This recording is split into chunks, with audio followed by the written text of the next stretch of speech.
মিষ্টি কুমড়োর চারা মেবি। তো বীজ রোপণ করেছিলাম আমরা 15-20 দিন হয়ে গেল। তো 3টে চারা বার হয়েছে, একটা দুটো আর একটা 3টে। আসসালামু আলাইকুম বন্ধুরা। তো তোমাদেরকে কিছুদিন আগে একটা ভিডিওতে দেখিয়েছিলাম শসা গাছের চারা, মানে আমি যে মসজিদে থাকি সেই মসজিদে আমরা কিছু শসার বীজ রোপণ করেছিলাম। তো সেখান থেকে শসা গাছের চারা বার হয়েছিল।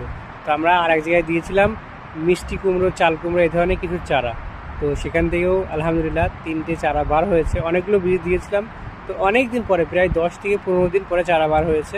আমরা ভেবেছিলাম হয়তো 2-3 দিনের মধ্যে বার হয়ে যাবে, যেরকম শসার চারা বার হয়ে গিয়েছিল 2-3 দিনের মধ্যে, কিন্তু এগুলো খুব লেট করেছে। তো সেইগুলো আজকে আমি তোমাদেরকে দেখাবো কেমনভাবে বার হয়েছে। মাশাল্লাহ মাশাল্লাহ। তো বন্ধুরা, এই যে তোমরা দেখতে পাচ্ছ, এই যে এগুলো হচ্ছে মিষ্টি কুমড়োর চারা মেবি। তো বীজ রোপণ করেছিলাম আমরা 15-20 দিন হয়ে গেল।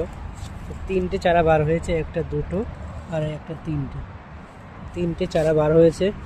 তো বন্ধুরা, তোমরা আমাদের জন্য দোয়া করবে যেন আমরা খুব তাড়াতাড়ি এখান থেকে, মানে মিষ্টি কুমড়ো হোক, চাল কুমড়ো হোক, যেটাই হোক, যেন খেতে পারি। তো তোমরা আমাদের জন্য দোয়া করবে, ঠিক আছে? যেন খুব তাড়াতাড়ি এখান থেকে আমরা ফল খেতে পারি।